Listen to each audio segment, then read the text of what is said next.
Are you ever going to be able to afford that house, man? Stay with me and I'll tell you how. You better get fired up. Guys, happy Monday. Today we're going to get into how to get into that first house if you've never owned a house and you're just overwhelmed with prices, with interest rates. It's just too much, right? So how do we start to chip away and build a little goal list that gets us where we need to be? So first of all, I want to talk about the three major things that I would suggest, and some of these aren't suggestions, they're facts, you're going to need before you are ready to buy a home, right? So the first thing is credit. And when it comes to credit, you can buy with as little as 500 as a credit score. 580 is where it tends to get a little bit better. I would highly recommend having at least 600, but I'll tell you, a lot of the folks that I sell houses to are in the 600s. Sure, there's people in the 7s, there's people in the 8s, but a lot of people I sell homes to have some score in the 600s. So once you hit that 580 and 600 just gives you kind of a buffer, you're to the point where you can start really looking at purchasing a home, right? Do the terms get better if you have a better credit score? Absolutely. So don't just say, hey, I hit 580, I hit 600, I'm good to go. Actually try to continue improving it. There's a reason, there's a benefit, there's value to you. But once you hit that number, you can start, right? Don't take away the ability to start building up equity, to start building wealth just because you don't think you're going to have a credit score. Let your lender tell you if you've got the credit score you need or not, right? So that's the first thing, is your credit score. Number two, you're going to need cash at closing for both the down payment and closing costs, right? So two different things. And there's rules with down payment and closing costs. With closing costs, your closing costs, some of the closing costs, there's a lot of different closing costs, are going to be flat fees, and some are going to be percentages of the sales price. So for that reason, I tell people you're going to probably be around 3 to 4%. If you are, in that 3 to 350 range, you're going to be closer to 4%. If you're at the $600,000-$700,000 range, you're going to be closer to the 3%. So just, I'm going to figure 3.5%, 4%, something like that for that. But with closing costs, you can actually ask the seller to pay all or a portion of those closing costs depending upon the situation. So if you don't have that cash, don't let that be the thing that stops you from looking at homes. You might still be able to purchase a home, right? The second thing is the down payment. Now, with a down payment, if you are a veteran and you're using a VA loan, you can come in with 0% down. If you are using FHA, which is typically where I see first home buyers going, although some use conventional, FHA requires 3.5% down.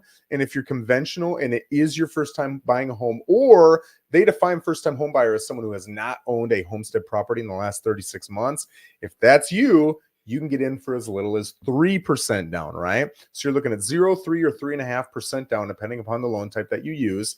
And that cannot be, you can't get help from the seller with that, but you can get help through a gift from family members. So there's different stipulations with that. There's different timing rules, how that all works. Again, you're going to want to talk to a lender before you move money. I've seen people move the money. They don't move it in a way that they can. And all of a sudden we got to start different timelines over. So make sure if you're going to move the money, you're going to borrow money, get gifts, whatever it is, that you're going to talk to the lender before you do that. But you can literally buy a home with 0% down. So do not let the cash that you need for down payment and closing costs be the thing that stops you either. Number three is cash and reserves. This is all Joe Rosen's opinion, but in my opinion, if you're going to buy a home, for most people in this area, a first-time home is going to be $300,000 to $400,000. I really think you need $5,000 in the bank, right? 10 would be better, but I would say 5,000 is a must. Now, that kind of depends on a lot of different things, right? If you've got a home that's 0 to 5 years old, 5 is probably plenty. If you've got a home that was built in the 70s, the 80s, the 90s, you might want a little bit more. If the AC is 12 years old, you might want a little bit more. If the roof is 16 years old, you might want a little bit more. But there are plenty of homes built in the 80s and the 90s out there that have brand new roofs, brand new ACs, brand new water heaters. And when you look at it, there's nothing you really need. That doesn't mean you don't want to save up and fix some of the things you want, the aesthetic issues. But as far as a need standpoint goes, you might not need anything, right? And if you're really concerned about some of those costs racking up, you can always get a warranty. Warranties, in my opinion, are probably around $700 to $1,000 for a year. And that'll cover just about anything you've got. The one that we use, you can pay one fee and it's a I'm making this up, but I want to say it's a $75 deductible for every issue you have. And then if you pay a little bit lesser amount, then it's a $99 deductible. But it covers 97% of things that could possibly go wrong with your home. There are very few things that have ever gone wrong that have not been covered. Sometimes they won't cover aesthetic issues. For example, if your kids or your dog or whatever run into the washer and dryer and they dent it, they might not cover something like that. But virtually anything else, they're going to cover it. And so I always tell folks who are tight on cash, if they're in especially an older home, just pay for a warranty. And then if something happens, it's going to be affordable. Once you can afford some of those things because you've saved up $5,000 to $10,000, then you can get off the warranty program and quit paying for the warranty, right? But that's what I recommend. So those three things, again, credit, what's the cash situation, really at zero, and what do you need for your reserves? Again, I suggest at least $5,000, but again, it depends on the age of the home and it depends on if you're going to get a warranty or not. So let's go over a couple tips. Number one, when you think of, like if you're just looking this up yourself and you're thinking, okay, I can't do VA because I'm not a veteran. And if I go FHA, that's 3.5% down. And Joe's telling me I'm going to need roughly 3.5% in closing costs. That's 7%. Even on a $300,000 home, that's $21,000. On a $400,000, it's $28,000. $21,000 to $28,000 is a lot of money for people in their 20s and 30s. Most people who are getting a first-time home, right? It's a lot for someone in their 40s and 50s. So that can be daunting. And when you look at it and you're overwhelmed, your immediate response, most humans' immediate response is going to be, forget it. I'm not going to do it, right? We're going to just keep on renting. But in all reality, think of this. If you are in Port St. Lucie right now and you're renting, your rental payment almost assuredly is between $2,000 and $3,000, right? And in almost every single case, you're going to need first month, last month, and deposit. So that's 3 times your rent. So at $2,000 to $3,000, that's $6,000 to $9,000. You're already coming up with a large amount of cash, number one. Number two, I said that you don't need the full 7%. You can do it with much less, all the way down to zero. And I would say just chip away, just like anything else. If you're trying to be a millionaire, you're going to look at the fact that, oh my gosh, I'm never going to be a millionaire, and you're never going to save. But if you instead say, hey, I ran the backwards math, and to be a millionaire when I'm 65, I need to save $311 and get this rate of return and blah, blah, blah, blah, blah, blah, blah. Now that monthly amount doesn't seem so daunting. So I would say if you're on a 1-year plan, take the amount that you need, the cash reserves plus whatever you need for down payment and closing costs, and divide it by 12. And that's the amount that you're going to save monthly. Or if you get paid biweekly, divide it by 26 or 24 or whatever. And that's what you're going to get, take out of each paycheck, right? If that's too much, go to a 2-year plan, right? You're going to rent for 2 years, start saving it up by doing that. It's a really simple plan that you can do. So if you need on a $350,000, why would I use that? Let's go 400. It's easier math. $400,000 home. I would say the closing costs you can get covered. Are you going to be able to do that on every single home? No, but can you do it on half? Yes. So forget the closing costs, right? Down payment is 3.5%. Let's assume you cannot get a gift. 3.5% is going to be $14,000 plus your reserves of $5,000. That's $19,000. If I put you on a 2-year program, 19,000, and I'm assuming you got $0 right now, which you probably have something, divided by 24, you're looking at $792 a month you've got to save for 2 years, and boom, you can be a homeowner, right? If you've got some money already saved up, maybe you've got $5,000 in the bank, now you only need $14,000. You put yourself on a 2-year program, you're looking at $584 a month. Now, I'm not saying that's nothing, but if you can make that compromise for 12 to 24 months, you're a homeowner. You're starting to build wealth. You're starting to pay down your mortgage instead of a landlord's mortgage. You're starting to take advantage of those ridiculous price hikes because now your home is appreciating rather than sitting on the sidelines crying because you're watching them go up and you're thinking, oh my gosh, how am I ever going to buy a home? Now you're the guy who owns the home saying, woohoo, when this sucker sells, man, I'm going to hit the jackpot. So it's a complete game changer, but it does take a commitment. That's not a big commitment to be a homeowner. To be a homeowner is one of the coolest things you're ever going to experience in your life. It's one of the most pride-filling things, heart-filling things. You're taking care of your family. You're taking care of your wealth. It is worth the 1 to 2 year compromise. I promise you, right? So that's the first thing. Second thing, meet with a lender immediately. Even if you're thinking, hey, I am on a 1 to 2 year plan, meet with a lender. I'm going to tell you why. If you are a self-employed individual, right? Those funds get counted a little bit differently. I can't tell you how many people I've had who are, I got a lot of small business friends and I'm making 250 grand a year, Joe. I'm doing great. But they also took $200,000 a year in deductions.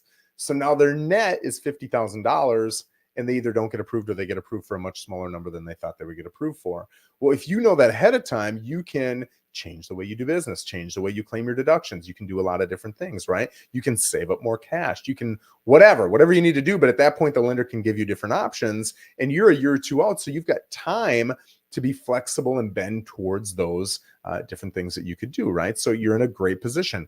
They're also going to tell you where your credit score is. So they can tell you, hey, you're at 600. Here's the terms you would get if you can get that up to a 680. Here's how those terms would change. So if it's worth it for you, here are the top 3 things I would do: this, this, and this. And then boom, just attack those things. Just go do them. And you can call the lender anytime, ask them to rerun your credit. You can run your credit yourself. I really like the lender to run it because sometimes somebody with a worse score will be approved. Someone with a better score either won't be approved or they will be approved with worse terms because of a specific line item on their credit, right? I want the lender to see that and communicate that to me so I can be aware of what the solutions are. Maybe there's something I can do to take care of that line item, get rid of it, fix it, whatever it is, right? Maybe it's simple paperwork I need to submit, whatever it is.